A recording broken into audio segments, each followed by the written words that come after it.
We'll go Rippy over at Plain City, fixing to take off from the car show. DerDutchman restaurant. We'll just go up this last row and be leaving. You see the plaza over here, the French fry guy left. They went on down Route 42 somewhere to sell their fair food.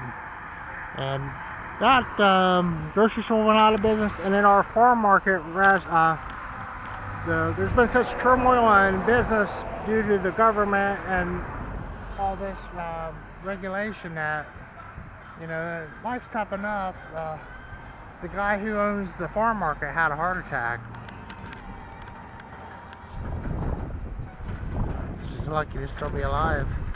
I about freaked out when I seen this car. I was just talking to the lady, and the guy kind of gave me a funny look. Well, I might talk to him someday, but a friend of mine bought one of these new back when we were in high school. There were several people who did, but that one's the same color. And then I was telling her the homecoming queen would sit up in the car, and we use those in parades.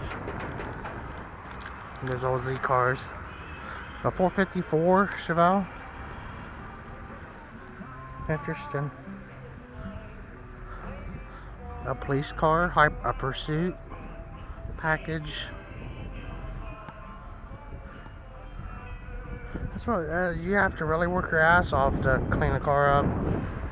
Naldo, the beautiful two-door Cadillac with the North Star. It's a nice color choice and everything. And it has a for sale sign too, and that's what that little Econoline pickup over there is for sale. We're just going to go down this road, take off. I don't see a price on it on the North Star. The Chevy SSR convertible, and it's a $39,000 truck. And very beautiful Chevelle. And that's about what this guy would be, about $39. $75 for that old car.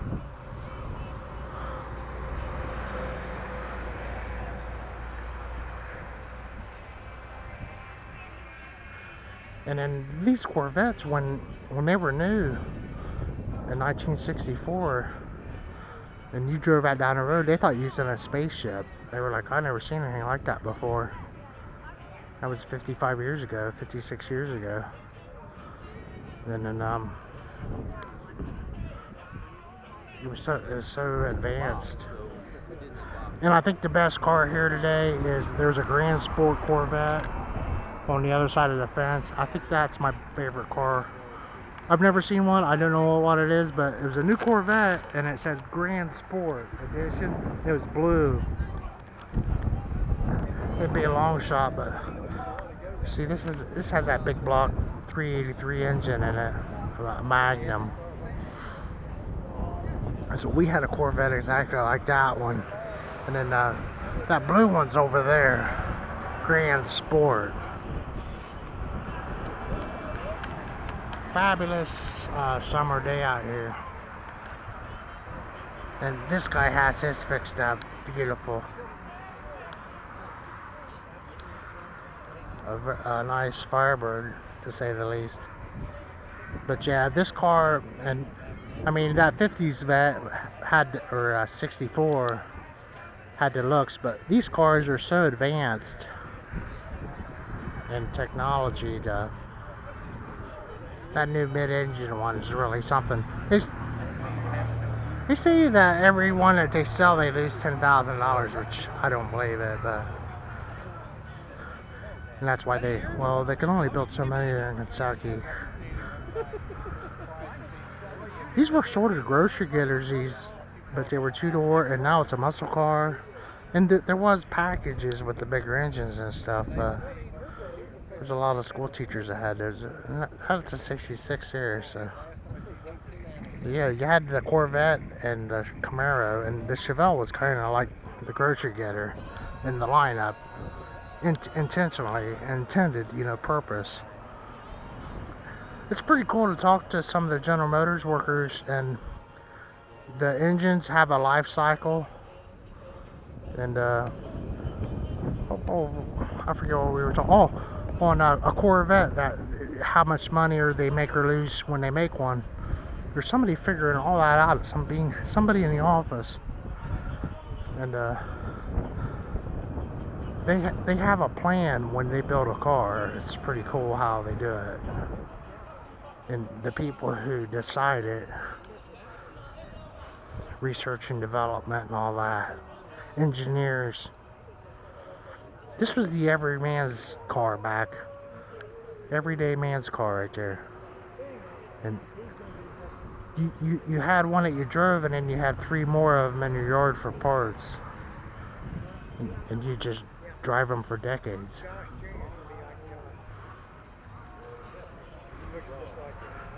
You needed a part, you grabbed a flashlight and went out there and got you the part.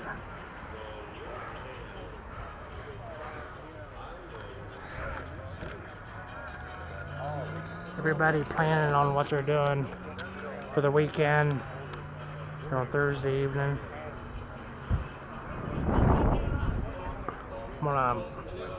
I've been thawing some ribs. I gotta start cooking some ribs tonight, and I have enough rib meat to eat all weekend. Falcon wagon. A lot of people got killed in those. Just didn't have the safety features.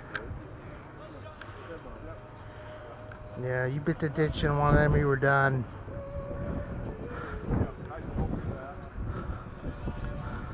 Falcon station wagon in gold. Originally sold here in Plain City.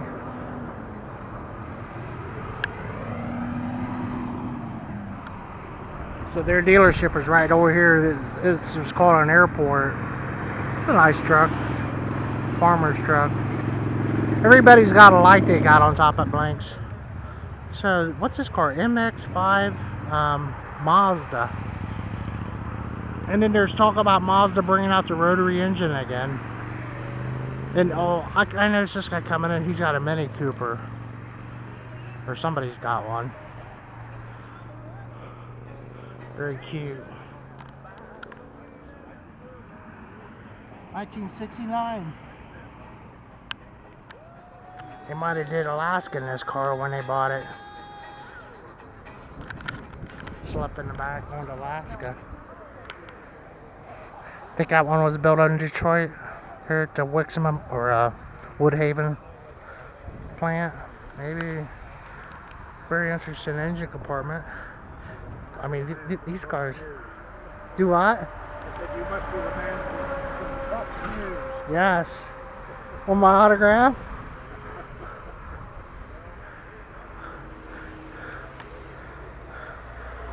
You get this all documentation. 2-door car.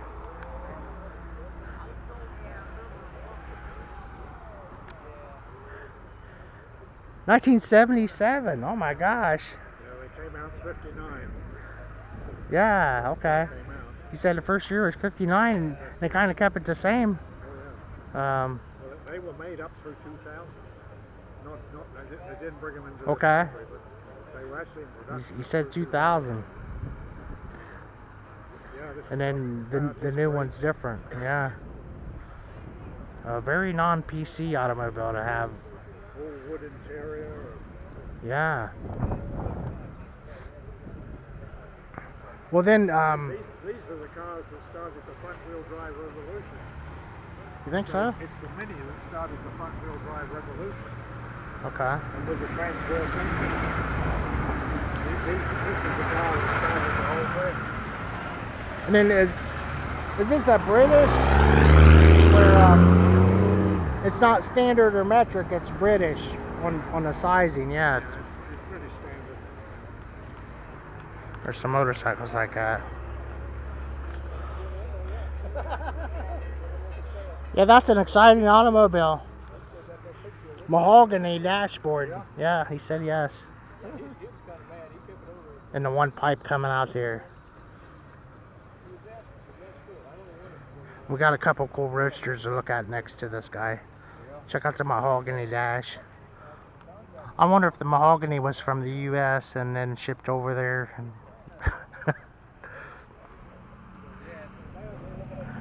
So the driver's side's over here. But yeah, 1977, they were still making them that look, I mean, it looks like a 50s. 50-90 said they come out.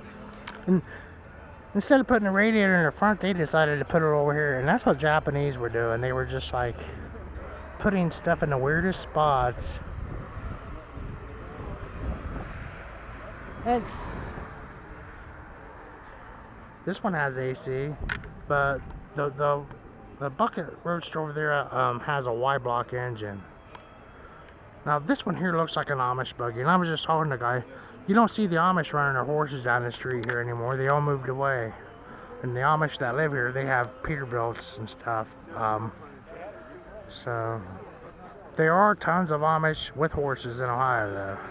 They're just not here in Plain City anymore. In fact, a lot of them have show cars too. So this one looks like almost like he's thinking about getting on it, you know. Kind of a racing roots. Here he is. He's on the front page of the Street Rudder magazine, pulling a chicken coop. Pretty cool article there from 1980. Yeah, it was a front page feature. A rack and pinion front end on it. And that's why I noticed that Y block engine in this one. So yeah, a couple very nice T-bucket roadsters here today. Lucky to see him. It's a ton of work. He's running the drum brakes with this monoleaf, and this guy has the rack and pinion with the disc. But yeah, check out that Y block.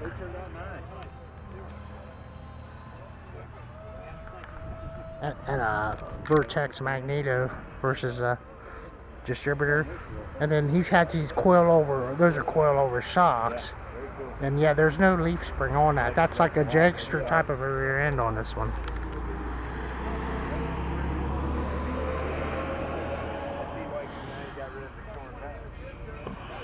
Not sure what's going on with this one, but yeah, very specialized idea on both of them. Very beautiful examples. And yeah, digging the limestone even. I seen him back in. I was wondering if he's gonna run this car into it. There's this little mirror up there. Yeah, it kind of has a quarter-mile theme to it. But yeah, thanks for watching my videos, everyone. Rippy here at the packed, like it always is, DerDutchman restaurant. We'll get in there and look at the gift shop maybe one of these days yet this year. Maybe not. There are people who are just really scared to be around other people and everything. And I don't blame them to a certain extent, but they're pretty overreactive, some people. Enjoying the car show thoroughly. Thanks again, everyone. Rippy.